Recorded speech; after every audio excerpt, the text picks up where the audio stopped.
We've included photos for you when we introduce ourselves so you can start to familiarize yourself with the voice to the person speaking. So I'll start. I am Amy Theory, the Assistant Director of Instructional Supports here at Smarter Balanced. And I'm Renee Bassick. I am the Digital Communications Specialist for Smarter Balanced. So I work on the social media platforms and our overall digital strategy. Hi everyone, my name is Joe Moran. I'm obviously the picture on the left. I work for the South Dakota Department of Education, and my main role is the formative side of assessment, so my roles include the digital library support for our state as well as interim usages, and then practices and instructional practices that relate to both of those. And I'm Charlene Schmid, the Smarter Balanced Digital Library State Lead from the California Department of Education, and I work in the Interim Assessment Digital Library and Systems Office. Awesome, thank you. Next slide. So this webinar is part of our S&E Professional Learning Series, and one of our goals here at Smarter Balanced is to provide ongoing support and feedback to you. So these webinars were really designed for S&E members, and they will be recorded and archived in the digital library and the forums. We've set up a forum for you. So if you have not already joined the S&E webinar forum, it's called S&E Webinars and Screencasts. We really encourage you to do so. So depending on if you can multitask, if you can open another tab, you could do it while you're listening. Otherwise, I'd recommend just doing it right after the webinar. And again, we'll record these webinars and then they will be there for you to access later. We currently have 2 past recordings available. One is the webinar we did last month on making resource card images. And we have a second screencast, which is a pre-recorded PowerPoint presentation on copyright and licensing. So it's really a great amount of information and well worth the watch. So go ahead and make sure to subscribe to a forum. And let's go ahead and get started on today's learning goals. So next slide. So today's training is on being an ambassador. And our learning goal is to recognize and understand the need for S&E members to be ambassadors for the digital library. And during this training, you will gain tips and resources to support with onboarding new digital library users. We know that as participants, your skills in onboarding new users vary. Some of you are still beginners and some are experts. So we would ask just that if you're at the beginner level, that you just try to pick up encourage you to soak up the information and pick up as many tips as you can and really hone in on where your starting point would be. And if you're, out there onboarding new users and helping with various instructional supports, we would hope that at your level that you would just challenge yourself to find a tip or two that you could use the next time you share the Smarter Balanced instructional supports with a colleague. So how will we measure our success for this training? Our success criteria will be evident when, after this training, you connect with peers to introduce them to Smarter Balanced instructional support resources, when you help your colleagues access or register and log in to the digital library, and when you share and support how you use the digital library with other instructional supports in your practice. The purpose of this training is to review your role as an S&E member. So next slide. And the content overview will be that we will review your role. We will introduce you to some Smarter Balanced instructional supports. We will share some conversation starters. Renee is here and she will share some social media tips. And then at the end, we'll talk about how we can support end users logging in and another resource to help you as an ambassador. So next slide. So let's start with the why. Why did we identify being an ambassador as a training need? Well, one, we've heard you ask for it. We've had lots of conversations and heard directly from S&Es that they wanted to know how they could help onboard new users and what kinds of tasks are effective when reaching out to other educators. So in an effort to seek feedback on digital library usage and support for new users, Smarter Balance has partnered with the National Network of State Teachers of the Year to provide focus group feedback and tips. Both the InSTOY focus group as well as other Smarter Balance-led focus group feedback have yielded similar results. So this quote on this page is from the InSTOY focus group feedback, where a participant illustrates their experience. And they say, I have to be honest, even though we're in a Smarter Balanced Assessment Consortium state, I don't think I've ever gotten any kind of information that this exists as a free resource for teachers. I don't think that our school leaders out there know anything about this, at least in our context and our district. So we have heard from users that when we first share the digital library resources and other Smarter Balanced instructional supports, that they really haven't heard about it. So your role as the ambassador will be on the next slide. And that's really truly to introduce new users to the Smarter Balanced instructional supports. And we really like to emphasize and focus how these instructional supports can save teachers time and how they support students' learning. And what we know is that teachers trust other teachers. They trust authentic, genuine relationships, and so we really want to be able to provide you with some talking points and resources to help support you and get you started. So next slide. So a question might be, why you and why now? And so this quote is another great reminder about the power of relationships and why you. Because this focus group participant said that they think word of mouth is the best way to do it, because they are more likely to use a resource if someone that they know and someone that they value as an educator whose opinion means a lot to them is the person that introduces them, as opposed, of course, to an email or a memo. And I definitely could relate to this quote. I mean, when I read this quote, it completely resonated with me, because I remember when I was first introduced to the digital library, I was sent the email from my principal with the login and the password during the first week of school, like the busiest time of the year, well, one of them, but you know, the standard email or memo. And I didn't know what it was for, why I was getting it, or how I was going to use it. And when I asked him, he didn't know either. So there was no expectation on using the resource. So I just, you know, I said, okay, this is probably valuable, but I'll look at it later when I have time. And you know what happened. I didn't have time to look at it later. But about a year later, I was introduced to an argumentative writing resource from my friend and colleague. And when she shared that resource with me, I was like, this resource is amazing. Not only is it exactly what I need to help with the shift from persuasive to argumentative writing, it really met the needs of my students, and it met the needs that I had as an educator in making that shift. And I was like, this is amazing, where did you get it? And when I found out that it was from the digital library, I was actually kind of mad. I was mad because I hadn't heard about it.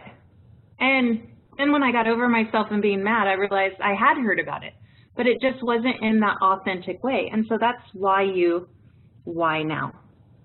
Because we know that what's missing is that personal contact, that endorsement from another educator, because we trust each other. And so I just remember, like, that was a game changer for me, and this is an opportunity for you to be a game changer for other educators.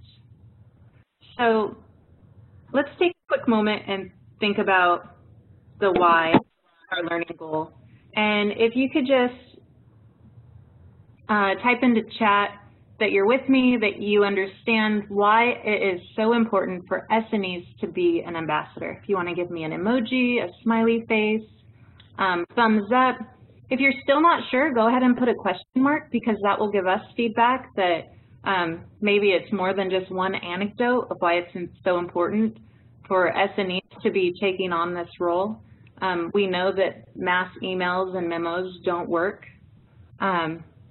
So yeah, so if you could just take a moment right now to provide us with some feedback on that first learning goal of you understand why it's so important for S&Es to be an ambassador. Awesome. Thank you, Mary Jo. You've already shared it with many others. Thank you, Chris. So go ahead and take us to the next slide, Shauna. So moving on, we'll just jump right in. And this snapshot is from the landing page from the Smarter Balance website. And this is under the tab for educators. And so on the upper tab of the website, there's a drop down that says for educators, and you can get to it from there. But then also if you scroll down on the main page, there's a green tab that says for educators, and that will take you right to this page. So this is an actual website. We're just providing you with the image from the Smarter Balance website. Thank you everybody for your comments. I appreciate knowing that you're with me. So thank you. So this website is really a great resource for you, and we would encourage you that when you are working with other educators that you lean into those conversations. We know that you will come across naysayers. You know, we know that there are people that as soon as they hear Smarter Balance, they cringe. And some even have a physical reaction that inhibits them from listening or learning anything new. So definitely lean in and be confident and be prepared. But another tip is really show, don't tell. If you show the resource and share a resource versus saying, oh, go here and do it, if you show them and start using those resources with them, then you'll be more successful. And then we would just encourage you to use the tools. So there are multiple tools, and as you use them, and as you're confident in using them, that confidence and that energy will be infectious, and it will be contagious to other educators.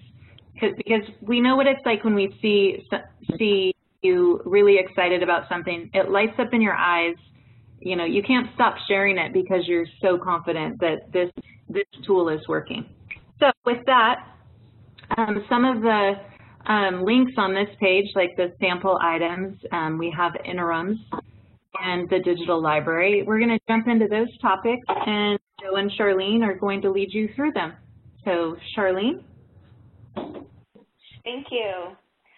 So in addition to the digital library, Smarter Balance has developed instructional supports for educators. As an ambassador, you're encouraged to get to know and to share all that there is to offer. An example of this is the Sample Items website, the first link on the previous screen from smarterbalance.org. Here we will find sample items organized by the type of item. The samples are intended to provide educators with samples of what students encounter on the interim and summative assessments.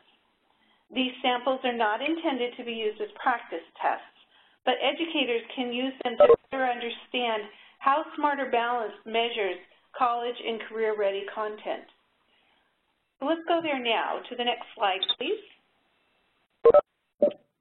And Shauna, you can go ahead and pass me the ball.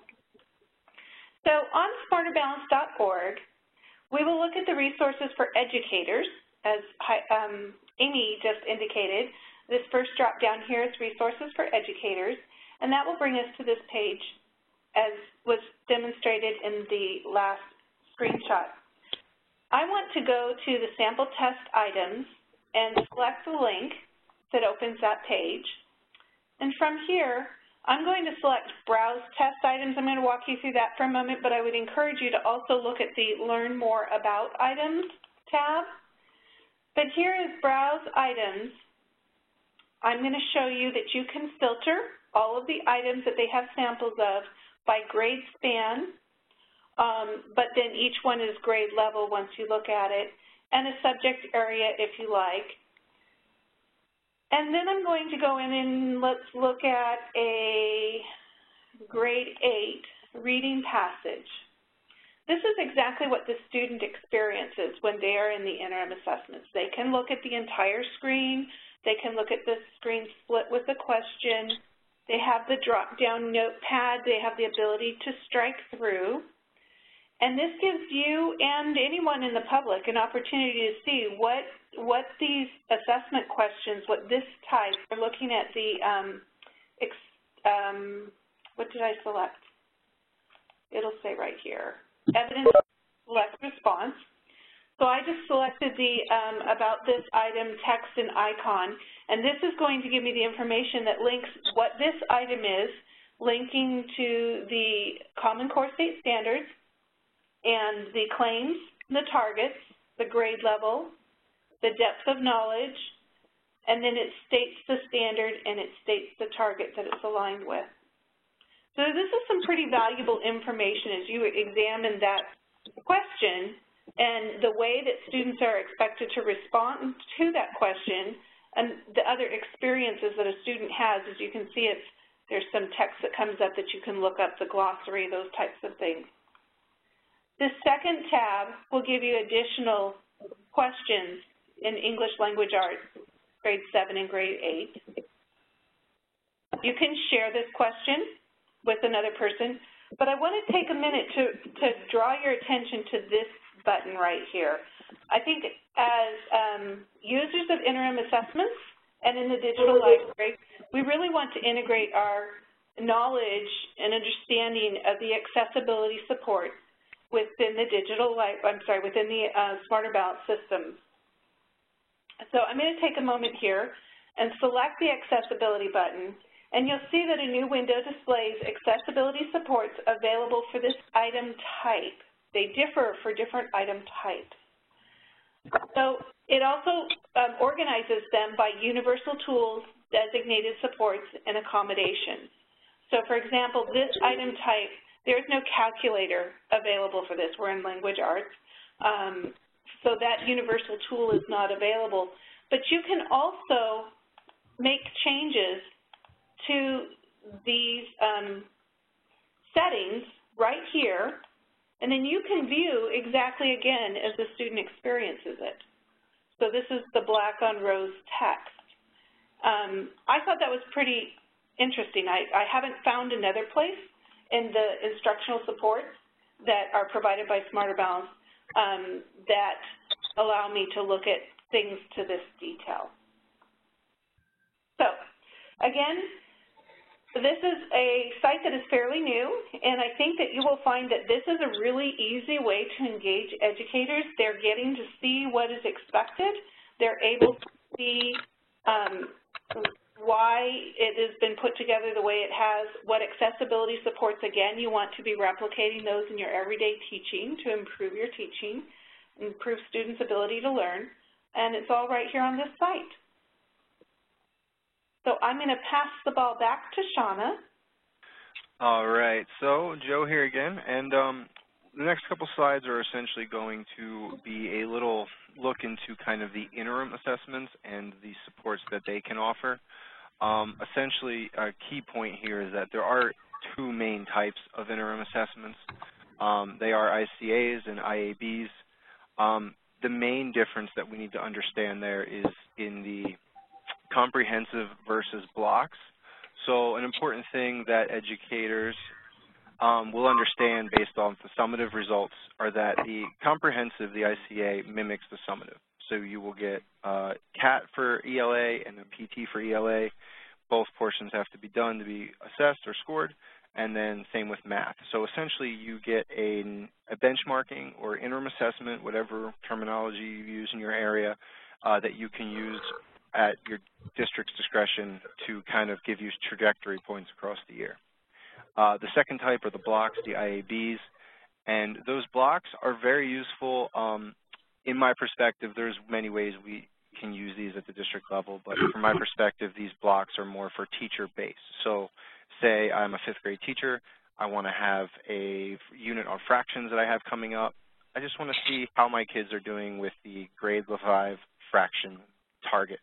So I can pull up that target block and then give my kids that assessment. One of the main differences there is time, obviously, so we all know how long the summative takes. you can imagine that's the same approximate time for the comprehensive assessments. But those blocks are actually designed to fit in your periods. So whether you have a 45-minute block or a 90 block or whatever your district's doing, they are meant to be completed in 1 to 2 45-minute period blocks, depending on student pace.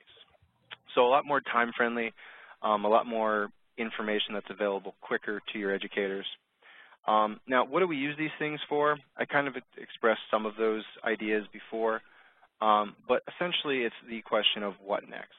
So I have kids in front of me, I have a unit I have to teach. Where do we start at? So I could use a block to determine where am I basically at. Is the group in the below understanding level, or are we at or near, or are we above? And then what we can also do is relate that to our digital library resources to look for resources that can supplement that. Also, instructional tool for learning. So an example that I have from what I've seen in South Dakota is we have teachers who give the brief rights because writing is one of the things we struggle at. So they wanted to get a better calibration of how their kids are actually writing on these assessments. So they give one item, the students respond to it, they shut the test, and then the next day they come back on, and in the hand scoring system, the kids actually look at each other's responses, and they can use the rubrics and scale each other and kind of give that formative assessment peer-to-peer, and that kind of brings in that 50% of the formative assessment process that we don't always remember from our educator level. So many ways to use these tools, district decisions as to kind of how you use them, but there are things to do with students, with parents, with whole class discussions. There's all sorts of possibilities with these. Next slide, please. Here we kind of do a summary shot of what I just described. So we have two pictures here. Obviously, one is lockdown, safe, no one should see it. It's apparently going to the president. And the other one is nice and inviting with a little teddy bear there, giving you access to tools. When I was a teacher in the classroom, I went to Smarter Balance for one reason, and that was because someone told me it was time to give the state test, so here's your stuff, go give it. In my mind, everything at that point was locked down. It's state assessment, it's secure, just don't mess with it, have the kids take it and move on. I never realized until I joined this level the amount of tools and resources that are part of that. So we just wanted to make it very clear that summative, yes, secure, lockdown for obvious accountability reasons. However, interims, things like the resources we're going to be talking about in this presentation, they are all open to your exposure. Now, obviously, you don't want answer keys or things like that getting out. So it's up to you and your discretion to keep it as secure as you need, but realize it's not meant to be locked down. It's meant to be utilized. It's meant to be a part of your instructional practices, not dictating it, not guiding it, and also not being a second thought. Next slide. And in wrapping up that idea of interim assessments and how you get them, where they're at, this is one of the tough things to be able to say from our level because as me and Charlene discussed, our states have different policies, our states have different ways that we go about things. So what it looks like in South Dakota might not be what it looks like in California or Washington. However, these are some things that we need to consider. How do you choose an interim? Okay, that's a local decision. So either A, your district has a policy, maybe you have leadership teams that are involved in this process of saying, okay, we're going to give ICAs here, and then teachers can do whatever they want with the IABs. This could also be as simple as two people teaching 5th grade, co-teaching, no one else in the building's even using them. Hey, we want to give these a shot. So they together could get together and kind of ask their coordinators or administrators for access to them if they don't have it. And that's one of the things that we're seeing. A lot of teachers maybe aren't aware that these things are even available to them. So asking those questions, you know, the second bullet point, know your system. Who is in charge of that? In most states, it's going to be an administrator. It's going to be a coordinator of some sort, district assessment coordinators, superintendents for your smaller districts. Find out who is in control of these tools that are available to you for free and maybe ask some questions about why you've never heard of this and see if you can maybe take the lead on it. We've given you some highlights of what we see from the state level in terms of where to go to, who's in charge. Obviously, it's always an option to reach out to your state lead people. I know myself, I love hearing from educators, so anytime I can get a teacher to email me a question makes me enjoy my job way much more. So that's kind of the synopsis of the interims. It's very short, big picture. If you do have further questions, please continue to ask, and that's kind of the only way we'll continue to push to get these resources to the people that need them. All right, so this is Charlene again, and hopefully most of you are already familiar with the Smarter Balanced Connections playlist, but just a little background and information on them. Educators across the consortium have worked very hard to develop each of the 108 Connections playlists. Essentially, educators, in a kind of a nutshell, they looked at the interim assessment block results. They synthesized what skills were nearly, meaning there's a demonstration of having the ability, but they're not quite exactly proficient with each performance level. So a lot of analysis was happening at a pretty deep level. So if you were to closely review this Connections playlist and focus on the left-hand column, beginning at the bottom, you would see how a student might advance through concepts and skills as the performance level increases. So kind of navigating this document with a lot of information, start at the bottom left-hand corner and read up, and you'll kind of see how a student is going to advance their knowledge in these areas that are assessed on the particular interim assessment block. I'm seeing a quick question, how do you find these playlists? These playlists are located in the digital library. I'm going to show you that in just a few moments. But this information is valuable, and it can be used at any time by educators in lesson planning, just thinking about where the progress of the student needs to go. You can use this to help interpret observations in the formative assessment process, or perhaps even see what is missing, what missing piece that student needs to have to be able to move forward. If you move to the right column, educators working on this project also scoured the digital library to find resources that directly address those skills to shore them up and move them into the next closest space towards proficiency, to move them forward in their learning. So those are resources that are in the digital library, and there's a little definition, or not a definition, but an explanation about what that specifically, what skill that resource is addressing, and a link directly to the resource in the digital library. So this Connections playlist can be used before you've given an interim assessment based on the skills and the advancing through concepts and skills that a student's going to do in the learning process, or it could be used after you've administered an interim assessment block based on how did the student perform and what do we need to do next. So present these Connections documents to your colleagues both as a tool after an interim assessment block and circling back for instruction based on a performance level, or in lesson planning using the resources before the administration of an interim assessment block. The next slide, please. So this is the Smarter Balanced Digital Library web page. I'm sorry, we call this the storefront. This is the storefront. So from smarterbalance.org or from your state's entry platform to the digital library, you're going to navigate to this storefront page. This is a page with a blue login button and the green register button. And Shauna, if you'll go ahead and pass the ball to me again. I know how to catch it now. Want to take us to the landing page. Is this something that everyone can see the landing page now? Yeah, Charlene, we can see it. Thank you. Thank you. So just below these two buttons, the login and register button, are the Connections playlist time-saving tools for teachers.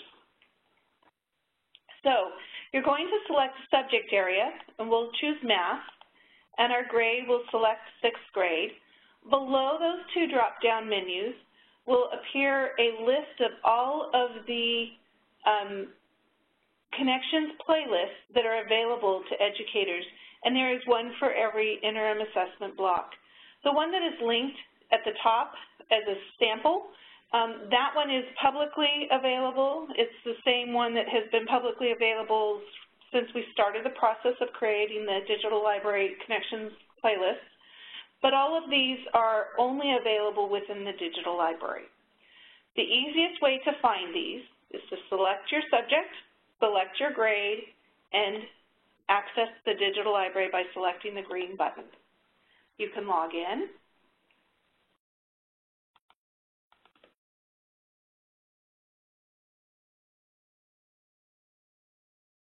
And it will take you directly to the playlist section. It will be pre-sorted to include grade 6 math connections playlists. And they're all right here for you to select, open, and link to the resources. I will pass the ball back. All right, so essentially, why do we care? Okay, what are we doing with this whole digital library project? Why is it important? The important piece comes not from the specific resource, not from the specific educator, but essentially the idea of formative assessment process, okay? Now, the two pictures represent two scenarios that I found very familiar in my high school. And the more I went and sat and thought about this, I realized that my teachers in high school were doing formative assessment practice. They were practicing it very well. Unfortunately, those teachers only happened to be my football coaches, and it wasn't while they were teaching me social studies or math, it was while we were working on our football skills. So when I started thinking about this, I realized that what we're doing in some aspects of our lives, you know, the parts that we're pushing children to excel in, and goal setting, and understanding what success looks like, and having an idea of group mentality of getting there is already happening in our school systems.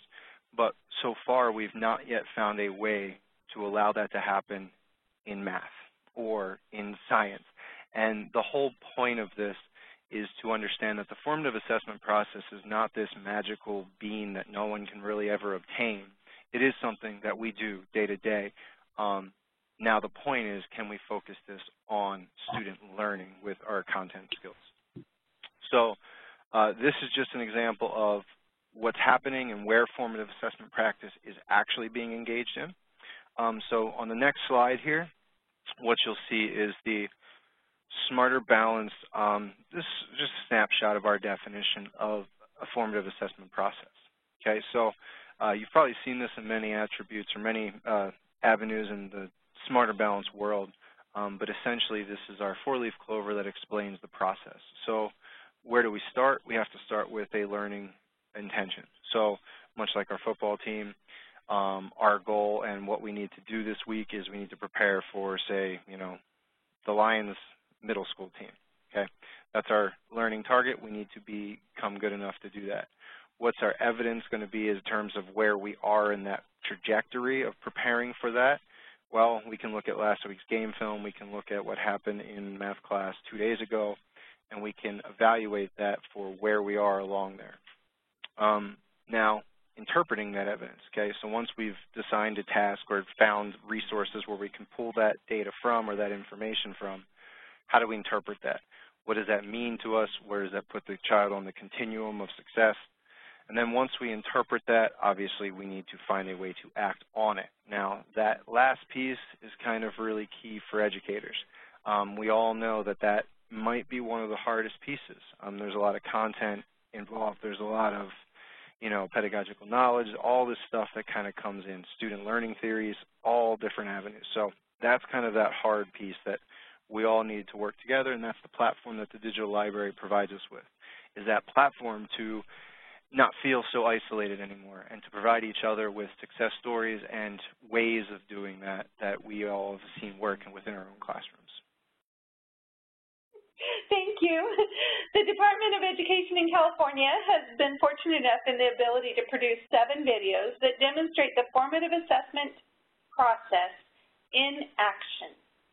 Each video is between 8 and 13 minutes in length and features a California State Network of Educator member implementing a lesson grounded in the 4 attributes of the formative assessment process. Each attribute is identified within the video, and the S&E member has posted the lesson plans and materials to the digital library and linked the video as part of the resource. So the California Department of Education's public website has a page named Formative Assessment in Action, where all videos can be viewed.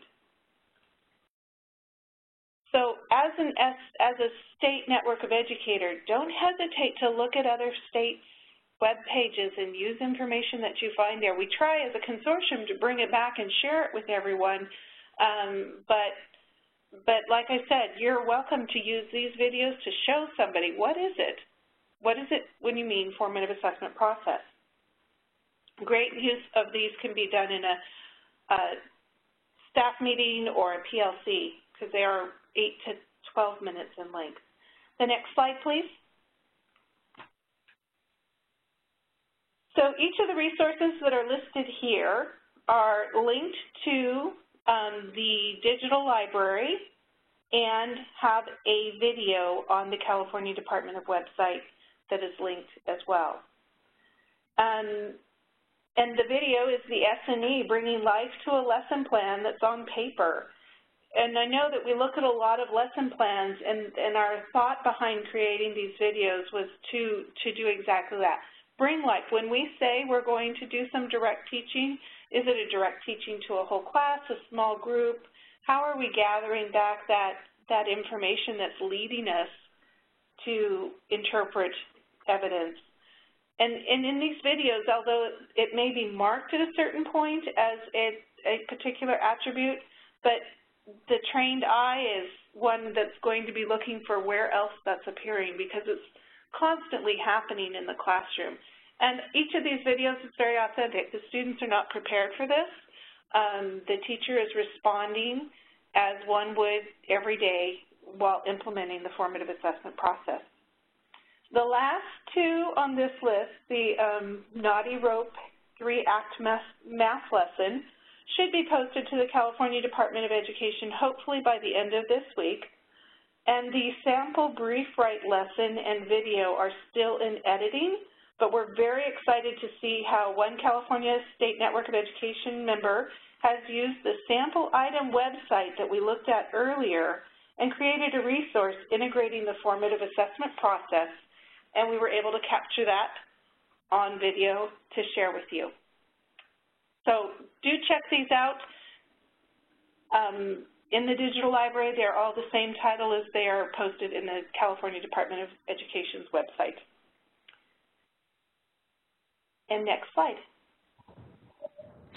Awesome. Thank you so much, Charlene and Joe. I'd like to just take a moment here to pause and just think about what they just shared. So we had the sample item website, we had the playlist, the formative assessment in action series, the formative assessment process, and the sports analogy, and also the interims as a tool to use with students.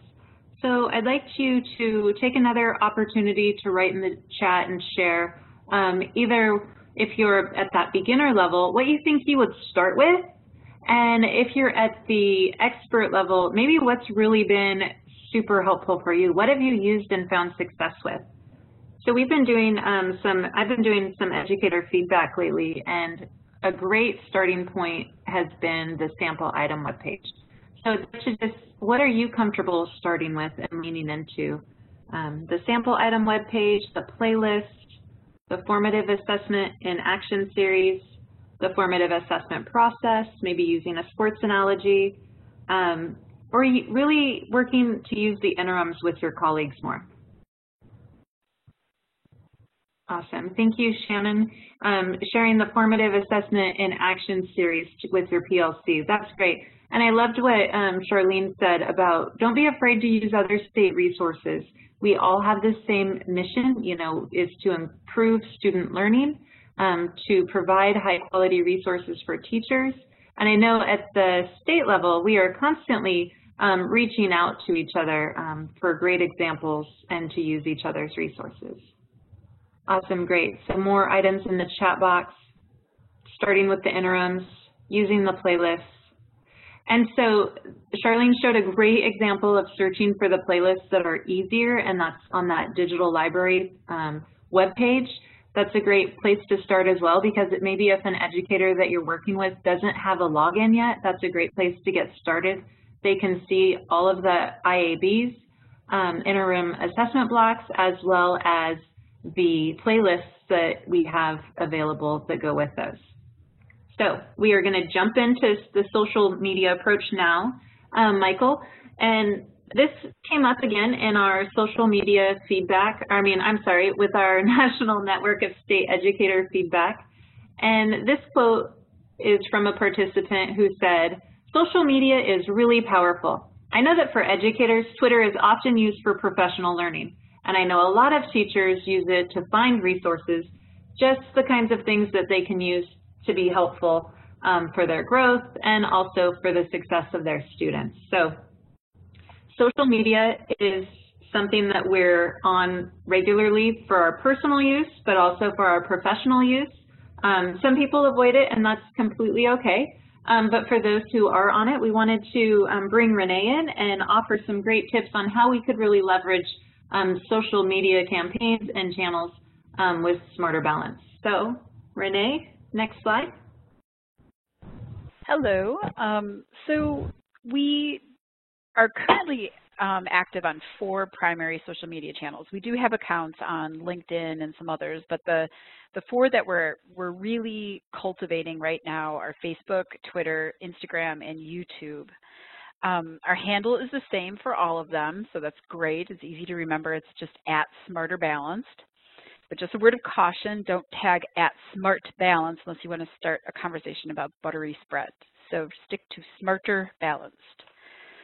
To give you a sense of the number of people we are reaching, which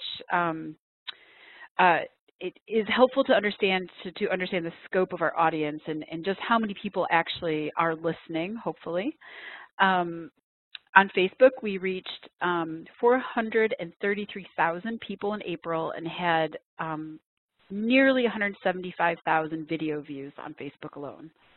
On Twitter, we have 20,000 followers, and in just the month of April, we had 720,000 impressions, meaning our content and our tweets were seen 720,000 times. On Instagram, which is one of our newer channels and one that we're building actively, we reached over 10,000 accounts and had nearly 12,500 impressions in the last week of April. Their metrics are a little bit different, so they kind of go more by week as opposed to month, so it's easy to report back weekly. And on YouTube, we had nearly 59,000 views on YouTube in April, and that totaled nearly 24,000 total minutes of video watched. So people are watching us, they're listening, they're hearing and seeing our content, which is all great for us because it helps us control and develop our message.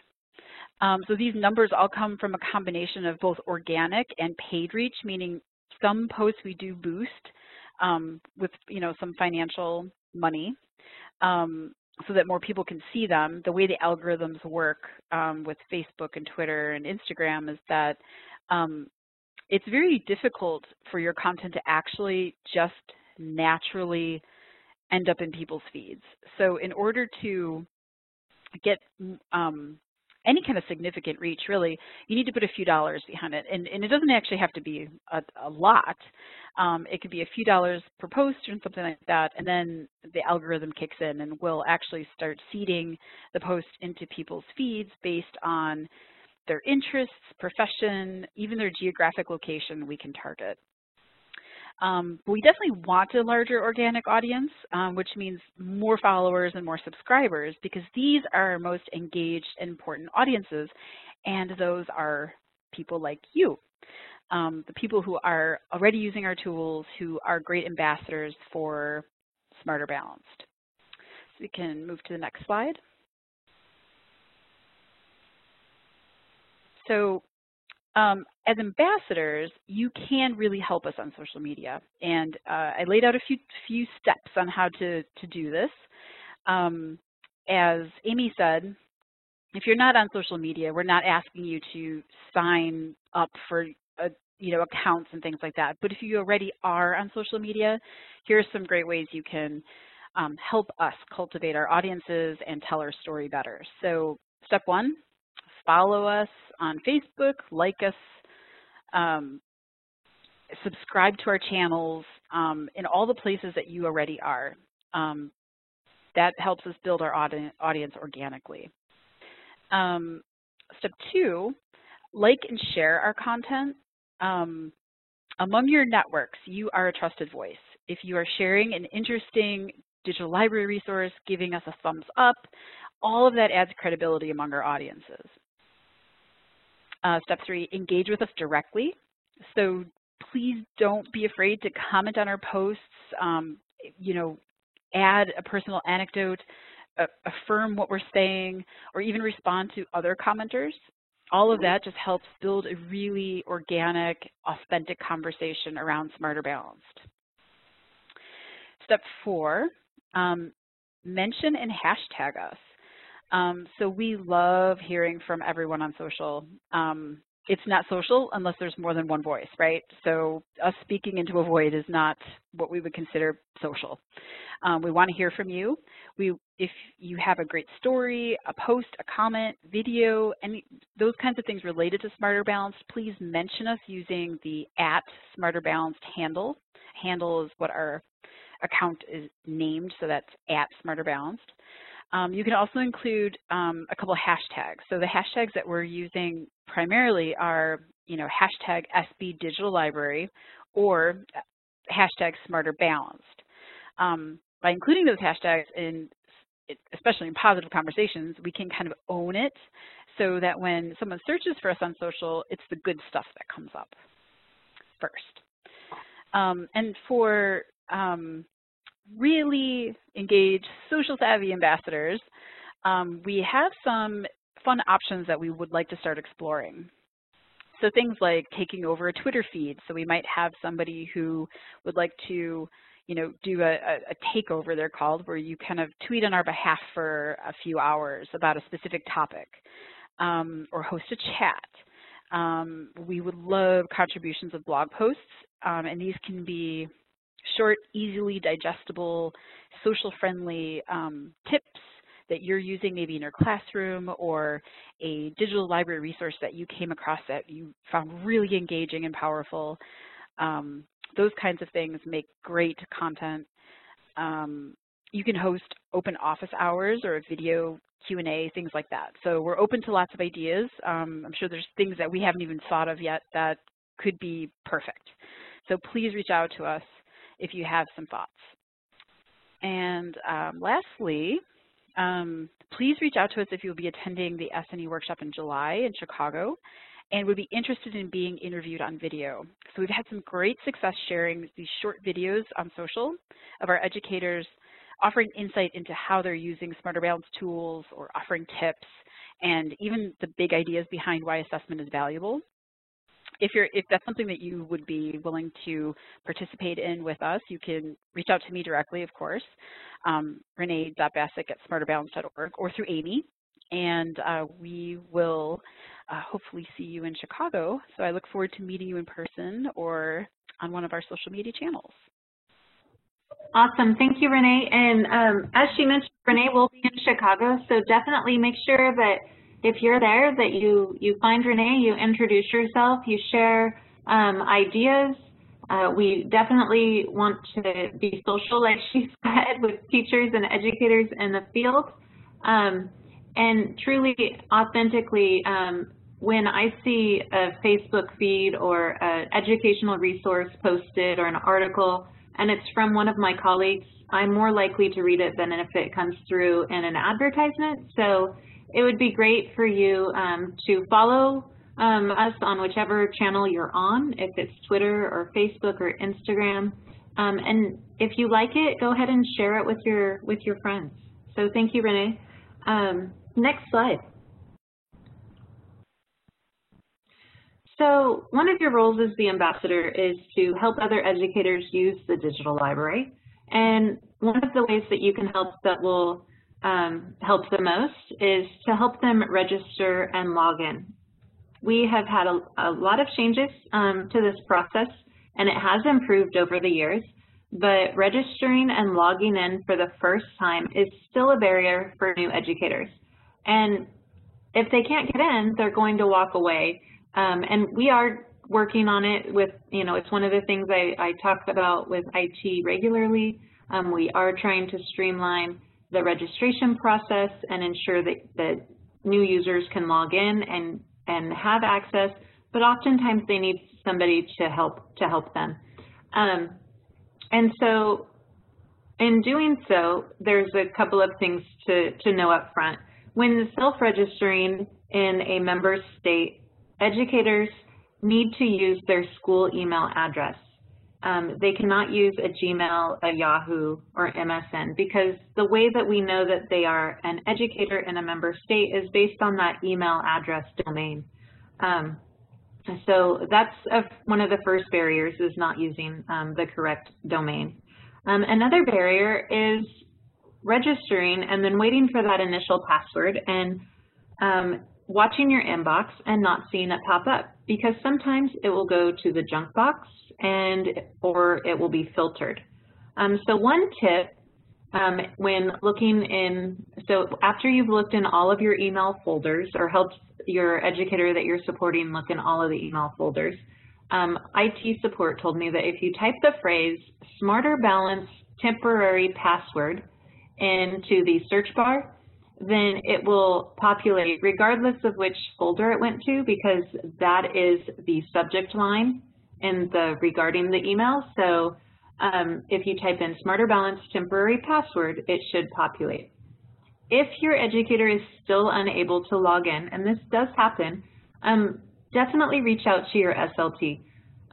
Some different things that we can do or they can do at the state level is they can, check that they can reset your password, and then also they will reach out to us if they can't troubleshoot it on their end. And sometimes there are little IT glitches that we do need to take to IT support.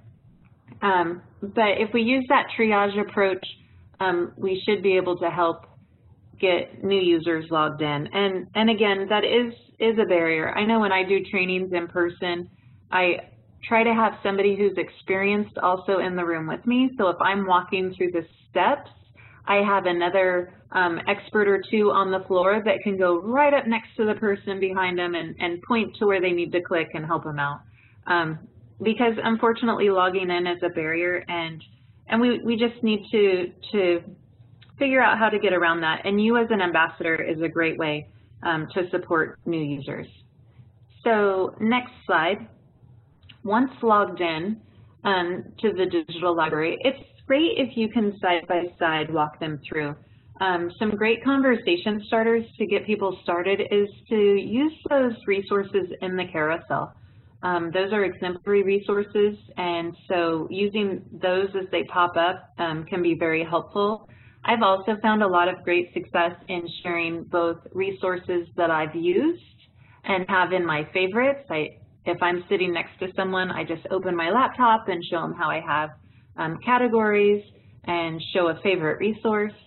And then I've also shared resources I've contributed, and I don't know why I'm surprised, but I am a little bit surprised. I mean, they just have that belief in me, so then they jump in and want to see what I've contributed. So sharing a resource you've contributed is also a great conversation starter and a great starting point. Another great starting point is to share a resource from another SNE, maybe another SNE that you worked with at a workshop, or another SNE that is in your state, because there can be that camaraderie of, hey, another Washington State educator created this, or hey, another South Dakota State educator created this. Depending on what state you're in, you build that trust and that confidence in each other, coming from the same state, but then also from each other's states. So those are just some tips for when you get started, some tools of starting those conversations with your colleagues. So next slide. We would encourage you to join the Ambassador Forum so that you can connect with other state leadership team members and also other state network of educator members.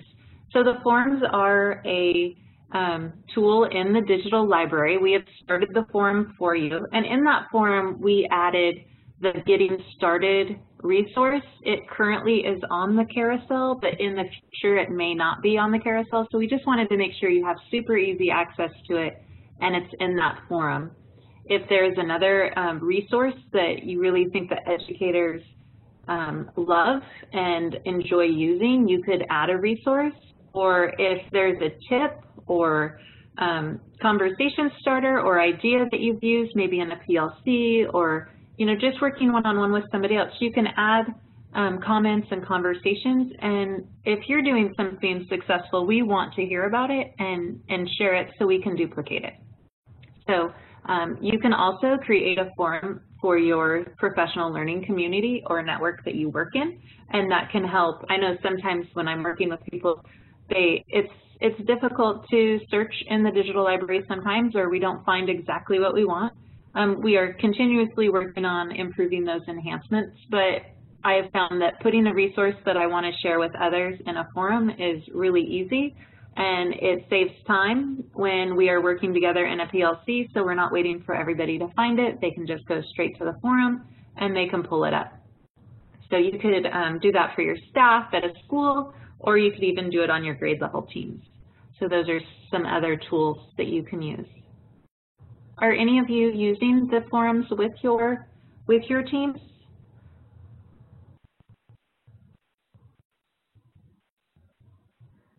And if not, it might be something that you think about starting at the beginning of the next school year, or starting now as you're moving into summer. It could be a great way to communicate with each other going into summer vacation. So thank you, Mary. Go ahead and go to the next slide. So let's see. I love this slide. This is actually the homepage for the Smarter Balanced website. And I have to say that this is really a powerful message to me, and they're more than just words, because at Smarter Balanced we really truly are more than just a test. And some people still believe that it's this horrible end of the year thing, but we're so much more than that. And we are committed to supporting high quality teaching and supporting each other.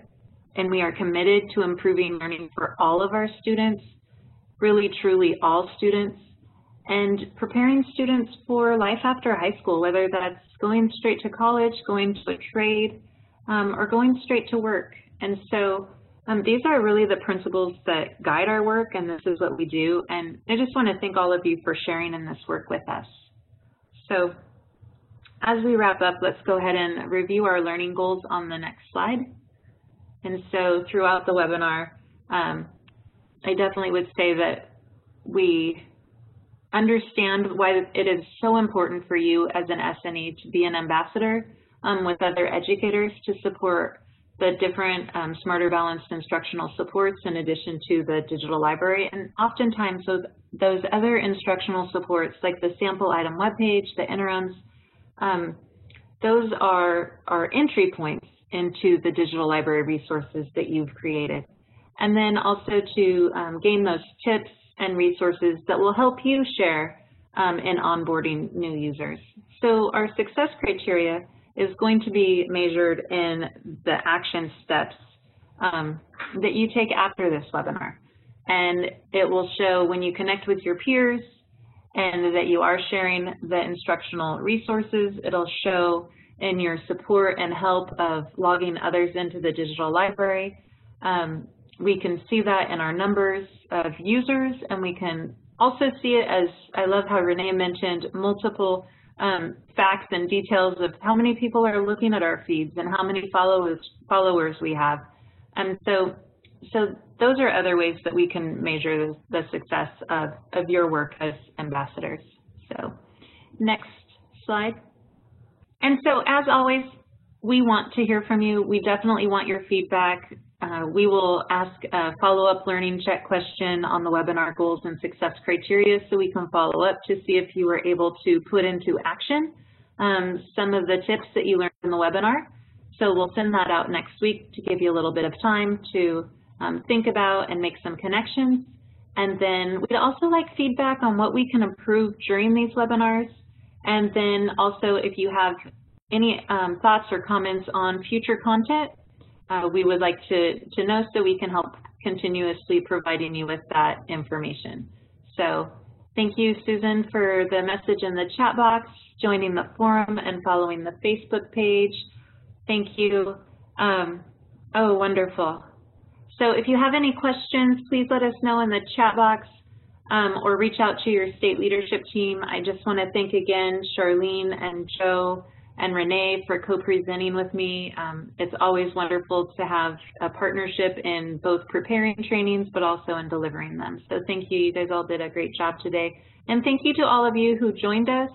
Know this is the end of your day. So thank you for joining us and all that you do.